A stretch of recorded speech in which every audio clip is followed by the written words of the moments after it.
Ici l'évangéliste Mario Massicotte qui vous accueille à cette production aujourd'hui. Et au cours de cet enregistrement, nous allons examiner de nombreuses prophéties qui sont vraiment très encourageantes pour tous les croyants, pour tous les enfants de Dieu, puisque nous allons examiner les instructions, les révélations qui nous sont données dans la parole du Seigneur concernant la gloire et la richesse de l'héritage qui est réservé aux enfants de Dieu. D'ailleurs, l'apôtre Paul, lorsqu'il a écrit sa lettre à l'église d'Éphèse, aux Éphésiens, il a mentionné son désir de vouloir prier pour eux, afin que le Seigneur puisse leur donner un esprit de sagesse et de révélation dans sa connaissance, afin, dit-il, que vous puissiez comprendre trois choses. Premièrement, dit-il, que vous puissiez comprendre l'espérance qui est attachée à votre appel. Lorsque le Seigneur Jésus-Christ nous a appelés au salut, lorsque sa révélation est venue dans notre cœur, non seulement il nous a pardonnés, non seulement il nous a sauvés, il nous a rachetés, mais il nous a donné une espérance vraiment. Et l'apôtre Paul prie afin que les Éphésiens puissent comprendre, savoir quelle est cette espérance. Deuxièmement, dit-il, j'aimerais que vous puissiez savoir par la révélation du Saint-Esprit, l'infinie grandeur de sa puissance se manifestant avec efficacité par la vertu de sa force. Et, dit-il, quelle est la richesse de la gloire de son héritage réservé aux saints, réservé aux enfants de Dieu. Alors voilà une prière vraiment très intéressante que Paul fait pour les Éphésiens, mais cette prière est bonne pour nous aussi, afin que nous puissions comprendre par la révélation du Saint-Esprit la glorieuse espérance que nous avons maintenant et surtout la gloire et la richesse de cet héritage qui est réservé aux enfants de Dieu. Il y a vraiment un héritage extraordinaire qui est réservé pour nous. Et bien souvent, la plupart des chrétiens sont ignorants au sujet de cet héritage-là parce que c'est peu prêché dans nos milieux. Et c'est dommage que ce soit peu prêché parce que la foi vient de ce qu'on entend et ce qu'on entend vient de la parole de Christ. Et si ce n'est pas beaucoup prêché, c'est difficile de développer notre foi dans ces promesses extraordinaires qui ont été faites pour chaque enfant de Dieu. Et malgré les difficultés de notre époque, malgré les problèmes, la pollution, la violence dans notre monde aujourd'hui, il y a un espoir. Il y a vraiment des promesses extraordinaires qui ont été faites pour les enfants de Dieu et des promesses extraordinaires aussi qui ont été faites pour cette planète. Cette planète n'est pas terminée. Son avenir est même glorieux et c'est ce que nous allons voir un peu au cours de cette étude. En fait, Dieu n'a pas créé le monde dans la condition où il se trouve aujourd'hui. En réalité, si nous regardons à la parole de Dieu, dans le premier livre de la Bible, le livre de la Genèse où tout a commencé, c'est un monde parfait que Dieu avait créé. Il n'y avait ni mal, ni péché, ni pollution, ni violence, ni choses mauvaises comme nous le voyons aujourd'hui. La nature elle-même était immensément plus belle que celle que nous voyons de nos jours. C'était un monde parfait et il avait créé le premier homme et la première femme, les avait placés dans ce jardin d'Éden. Le mot Éden lui-même veut dire délice, un jardin de délices vraiment, parce que la création, au tout début, elle était parfaite. Et nous savons bien ce qui s'est passé. Évidemment, nos premiers parents se sont rebellés contre Dieu, ont commis le péché, se sont tournés plutôt vers l'ennemi plutôt que vers Dieu. Et la condamnation est tombée sur cette planète. Le châtiment de Dieu s'est manifesté et Adam et Ève ont perdu leur position exaltée dans le jardin d'Éden. Et la nature elle-même est devenue sous la servitude, comme Paul va nous enseigner plus tard dans son épître aux Romains. Et tout a été chamboulé, tout a été bouleversé, si bien qu'au fur et à la mesure que la population grandissait, les conséquences du péché grandissaient aussi, jusqu'à notre époque aujourd'hui où nous voyons ces fâcheuses conséquences du mal, du péché un peu partout autour de nous. Mais comme nous l'avons dit, il y a de l'espoir pour cette planète et il y a de l'espoir surtout pour les enfants de Dieu parce que nous avons des promesses extraordinaires et c'est pourquoi l'apôtre Paul demande aux Éphésiens, prie plutôt pour les Éphésiens, afin que le Seigneur puisse leur donner un esprit de sagesse et de révélation dans sa connaissance, et qu'il illumine aussi les yeux de leur cœur, afin qu'ils puissent comprendre que le monde ne tournera pas continuellement dans la condition où il se trouve aujourd'hui, mais il y a quelque chose de glorieux qui va se produire, qui va changer les choses à tout jamais. Cette époque s'appelle le règne de 1000 ans, ou comme nous l'appelons communément le millénium, une période de 1000 ans tout d'abord, qui va débuter après le retour du Seigneur Jésus-Christ sur cette terre.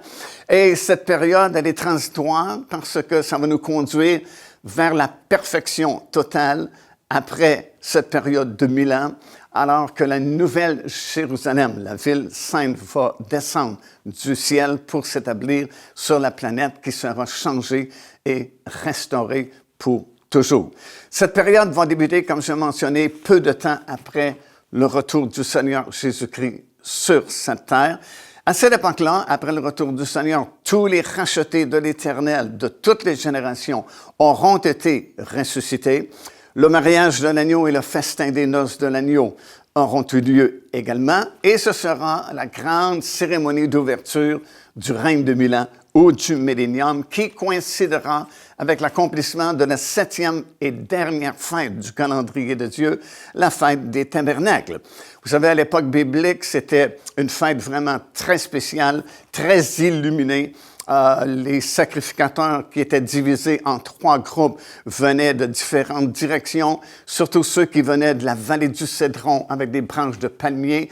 Et c'était glorieux. On disait qu'il n'y avait aucune cour dans la ville de Jérusalem qui n'était pas illuminée à cause de ces flambeaux de chandeliers qui brillaient tout au long de cette fête. Alors, ça va coïncider avec l'accomplissement de cette dernière et grande fête de l'Éternel, la fête des tabernacles.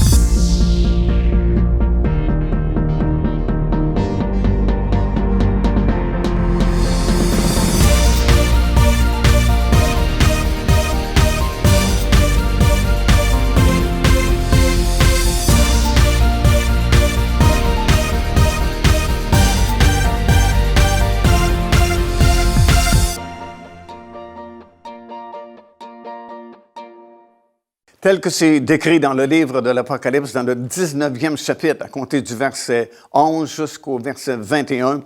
En ce temps-là, le Seigneur Jésus-Christ sera revenu sur la terre et tous ces rachetés seront à ce moment-là ressuscités et il aura mis un terme à la fameuse bataille d'Armageddon.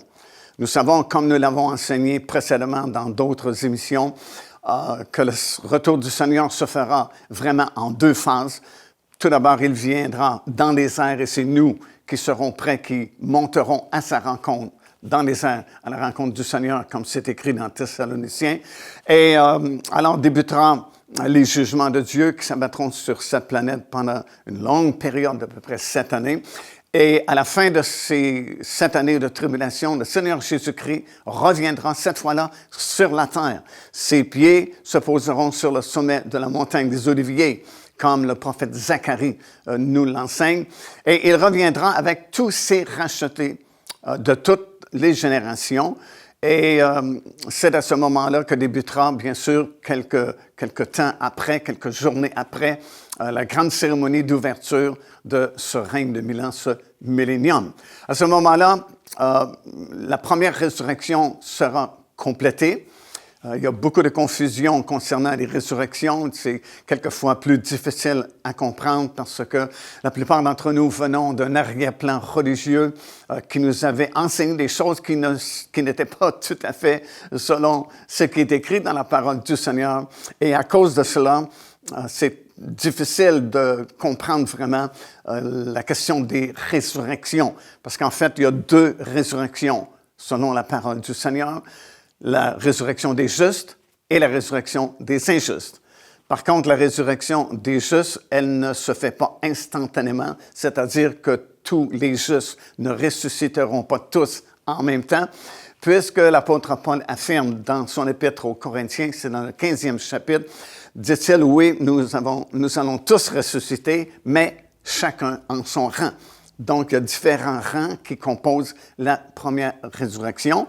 Et ici, nous voyons dans le livre de l'Apocalypse, dans le 20e chapitre et aux 2 premiers versets, ça nous explique que Satan sera lié pendant cette longue période du millénium, sera lié dans l'abîme, où sont déjà certaines catégories d'anges qui ont été rebelles à l'époque de Noé dans l'Ancien Testament et sont retenus captifs dans cet abîme-là. Et Satan, à ce moment-là, est jeté dans l'abîme, lié pendant la longue période du règne de 1000 ans, de façon à ce qu'il ne puisse tenter les nations qui vont repeupler la terre durant cette période-là. Et tout de suite, au moment où le Seigneur Jésus-Christ revient sur cette terre, ce sera la résurrection du dernier rang, si vous voulez, de cette première résurrection, alors qu'il est écrit dans Apocalypse chapitre 20 et au verset 4, « Je vis les âmes de ceux qui avaient été décapités à cause du témoignage qu'ils avaient rendu du Seigneur Jésus-Christ. Ils revinrent à la vie et régnèrent avec Christ pendant 1000 ans. » Ça, c'est Apocalypse chapitre 20 et au verset 4. Alors, à ce moment-là, lorsque les âmes de ceux qui ont été décapités à cause de leur témoignage du Seigneur Jésus-Christ durant la période de révélation reviendront à la vie, ça va compléter la première résurrection, qui, comme je mentionnais, s'échelonne sur de nombreuses années, quelques 2000 ans en fait, tandis que la résurrection des injustes se fera instantanément, c'est-à-dire que tous les injustes ressusciteront après que la terre sera changée, que les cieux se seront déroulés comme un livre et que le grand trône blanc, le jugement du grand trône blanc sera là. Et tous les autres morts, comme la Bible dit, reviendront à la vie, comparaîtront devant le jugement du grand trône blanc. Et malheureusement, leur destination éternelle, c'est l'étang ardent de feu. Alors, pour être sauvé, pour être appelé un racheté de l'Éternel, il faut absolument avoir été ressuscité dans la première résurrection, qui est composée de plusieurs rangs, comme j'ai mentionné. Le premier rang de cette première résurrection, c'est bien sûr le Seigneur Jésus-Christ, parce que la Bible dit qu'il doit être le premier en tout. Et dans Corinthiens également, c'est mentionné qu'il est les prémices de la résurrection des justes, ou la première résurrection. Alors ça, c'est le premier rang qui forme la première résurrection, qui est appelée aussi la résurrection des justes. Ça, c'est dans 1 Corinthiens chapitre 15, versets 22 à 24, et dans Colossiens, 1er chapitre, et le verset 8.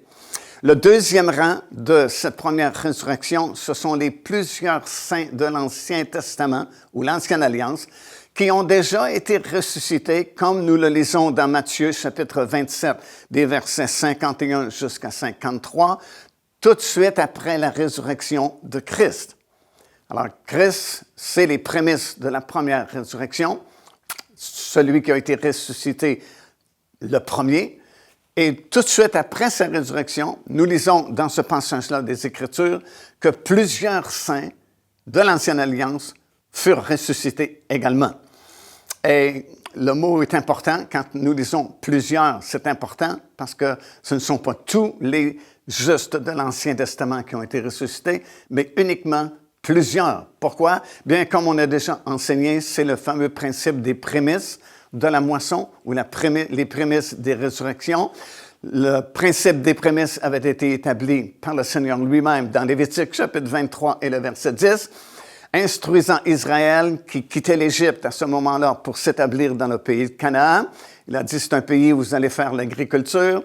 Il y aura 3 moissons par année. Quand la moisson est prête, avant de moissonner votre champ, vous prenez les prémices et vous me les offrez.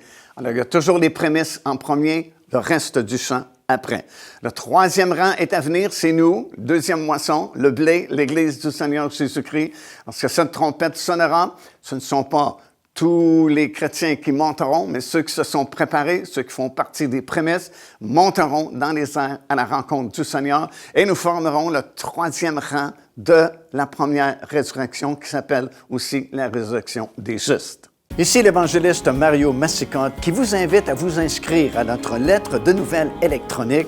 Et pour ce faire, il suffit de visiter notre site web au www.paindevie.org et tout en haut à la droite de votre écran, vous allez voir cet onglet sur lequel vous cliquez et vous vous inscrivez tout simplement. Ça vous permettra de recevoir des nouvelles du ministère de Pain de Vie et en même temps recevoir le bon enseignement de la parole de Dieu. Faites-le donc aujourd'hui même.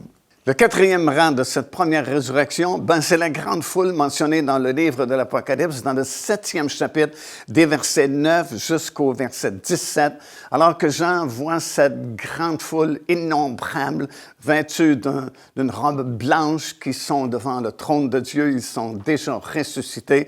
Bien, c'est le quatrième rang de cette première résurrection. En fait, c'est le reste de la moisson de l'Ancienne Alliance et le reste de la moisson de la Nouvelle Alliance.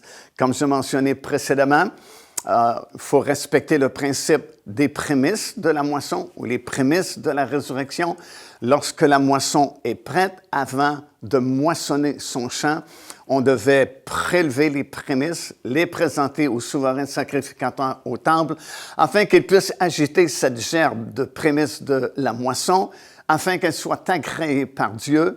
Et lorsque Dieu va agréer les prémices de la moisson, bien le reste de la moisson va suivre. T'appartient, tu peux faire ce que tu veux avec. Mais les prémices d'abord, le reste du champ après. Et c'est pourquoi plusieurs saints seulement de l'Ancien Testament ont été ressuscités dans ce deuxième rang, tout de suite après la résurrection de Christ, et non pas tous les saints de l'Ancien Testament, pour justement respecter ce principe des prémices. Mais ici, dans le quatrième rang, nous avons le reste du champ ou de la moisson de l'Ancienne Alliance ou l'Ancien Testament. Et aussi, le même principe s'est appliqué pour l'Église du Seigneur Jésus-Christ, le troisième rang de la résurrection, la moisson de blé. Les prémices ont été enlevées lorsque cette trompette aura sonné. Et après, vous avez le reste du sang aussi de la Nouvelle Alliance qui fera partie de cette grande foule et constituera le quatrième rang de cette première résurrection. Suivi du cinquième rang de la première résurrection, qui est composé de ces 144 000 Juifs qui ont été enlevés au milieu de cette année de tribulation. Bon, les fameux 144 000, il y a eu beaucoup d'interprétations différentes qui nous ont été proposées au cours des années, mais si vous harmonisez les Écritures et vous comprenez bien le principe des prémices de la moisson, bien, vous comprendrez qu'il n'y a qu'une seule explication, ce sont les prémices de la dernière génération en Israël. D'ailleurs, eux-mêmes sont mentionnés sous cette expression-là dans Apocalypse chapitre 14, alors que nous les voyons ressuscités et au ciel sur la montagne de Sion céleste. Et la Bible dit que ce sont les prémices d'Israël qui sont là. Dans le livre de l'Apocalypse, ces 144 000 auront été scellés au tout début des 7 années de tribulation. Nous lisons ça dans Apocalypse 7e chapitre, 1er verset jusqu'au 8e verset. Au 12e verset, bien sûr, et au verset 5 du 12e chapitre, ils sont enlevés au ciel. Apocalypse chapitre 12, nous sommes rendus au milieu des 7 années de tribulation, au moment même où l'Antéchrist va s'emparer du gouvernement mondial. Et à ce moment-là, alors que plusieurs parmi le peuple juif, ceux qui auront eu du discernement spirituel, fuiront dans le territoire d'Édom, probablement dans la ville de Pétra, comme nous avons déjà enseigné. À ce moment-là, les 144 000 Juifs qui représentent les prémices d'Israël, les prémices de tout le peuple juif, seront enlevés. C'est le mot qui est utilisé dans Apocalypse chapitre 12, verset 5. Ils ont été enlevés. Et d'ailleurs, au 14e chapitre, vous les voyez, comme j'ai mentionné, au ciel, sur la montagne de Sion, ressuscités et déjà dans la présence du Seigneur. Plusieurs personnes vont penser et même enseigner que cet enfant mâle, les 144 000 dont on fait référence dans le 12e chapitre du livre de l'Apocalypse, représente le Seigneur Jésus-Christ. Mais c'est vraiment pas possible, pour plusieurs raisons d'ailleurs. Premièrement, c'est qu'au 12e chapitre, on parle des choses qui vont se produire au milieu des 7 années de tribulation. Et le Seigneur Jésus-Christ, son ministère terrestre est déjà terminé depuis longtemps, depuis à peu près 2000 ans. Il est venu sur cette planète, a accompli son ministère, il a été crucifié, il est descendu dans le séjour des morts, mais il est ressuscité d'entre les morts et il est monté au ciel. Il n'a pas été enlevé au ciel, mais c'est une ascension du sommet de la montagne des Oliviers. Alors, ça n'a aucun rapport avec le Seigneur Jésus-Christ. Ici, on ne mentionne pas le ministère du Seigneur Jésus-Christ, on ne mentionne pas le sommet de la montagne des Oliviers, mais on parle du désert, le désert d'Édom, plus précisément, parce que c'est là où une partie d'Israël pourront s'enfuir au moment où l'Antéchrist prend le contrôle mondial. Et voilà que les prémices de cette dernière moisson, ils sont enlevés, ces prémices-là, au milieu des 7 années de tribulation. Et encore une fois, ça n'a pas rapport avec le Seigneur Jésus-Christ. Suivi du 6e rang, les vainqueurs durant la période des tribulations, Apocalypse chapitre 15, alors qu'un ange va circuler et prêcher l'Évangile éternel, et des millions de personnes se convertiront à ce moment-là, seront changées instantanément. Et finalement, le 7e et dernier ordre de la première résurrection, au rang de la première résurrection, les âmes de ceux qui ont été décapités durant les 7 années de tribulation, ils revinrent à la vie après le retour du Seigneur et régnèrent avec Christ pendant 1000 ans. Procurez-vous cet enseignement disponible dès maintenant sur notre site web au www.paindevie.org. En visitant notre boutique web, vous pourrez commander ou même télécharger les enseignements. Vous trouverez aussi plusieurs autres produits contenant des centaines de sujets pour votre édification. Alors, comme on a enseigné au début de cette production, l'ouverture ou la cérémonie d'ouverture de ce règne de 1000 ans, qu'on appelle communément le millénium, va coïncider avec l'accomplissement de la 7e et dernière fête du calendrier de Dieu. Lorsque nous parlons du calendrier de Dieu, beaucoup de chrétiens ignorent ce que nous voulons dire. En fait, c'est un calendrier qui a été établi lorsqu'Israël a été délivré hors d'Égypte et qui s'est dirigé vers le pays promis, le pays de Canaan. Dieu s'est révélé à son peuple comme une nation et il lui a donné plusieurs instructions vraiment concernant le voyage entre le pays d'Égypte et le pays de Canaan, mais surtout des instructions concernant ce qu'il devait faire maintenant qu'il va prendre possession de ce nouveau pays. Et dans ces instructions que Dieu a données à son peuple, il a établi un calendrier qui est toujours valable aujourd'hui. Le calendrier de Dieu n'a pas changé et constituait en 3 fêtes annuelles, Pâques, la Pentecôte et la fête des tabernacles.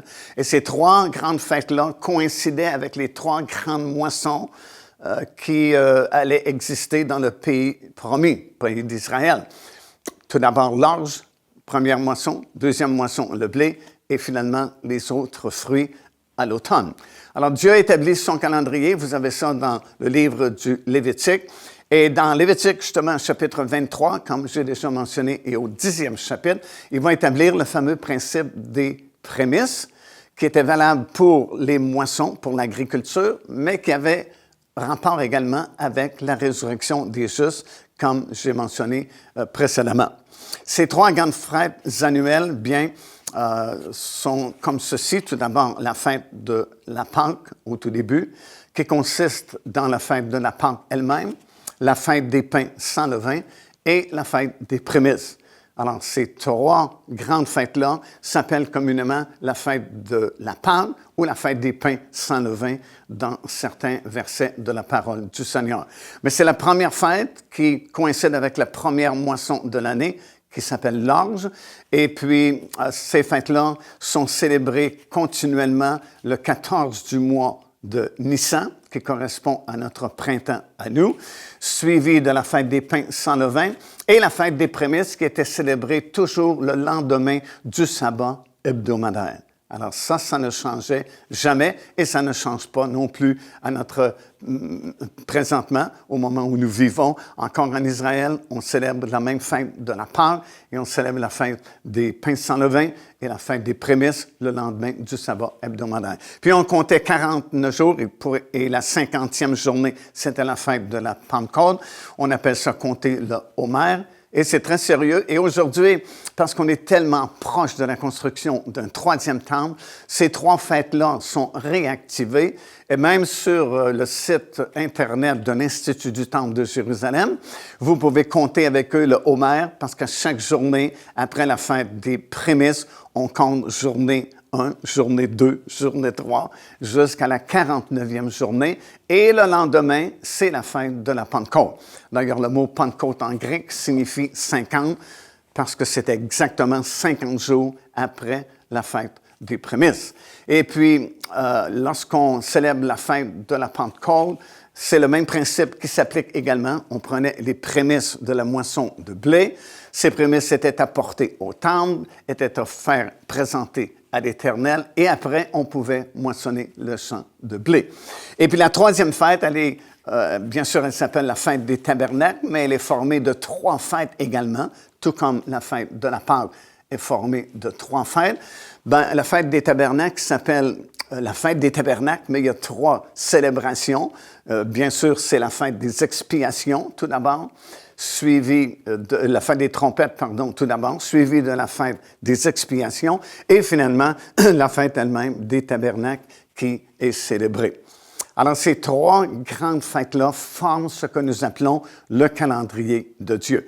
Et lorsque le Seigneur Jésus-Christ va revenir, parce que Christ devait accomplir chacune de ces grandes fêtes-là, et lorsqu'il va revenir et poser son pied sur le sommet de la montagne de Sion, il accomplira la fête des expiations.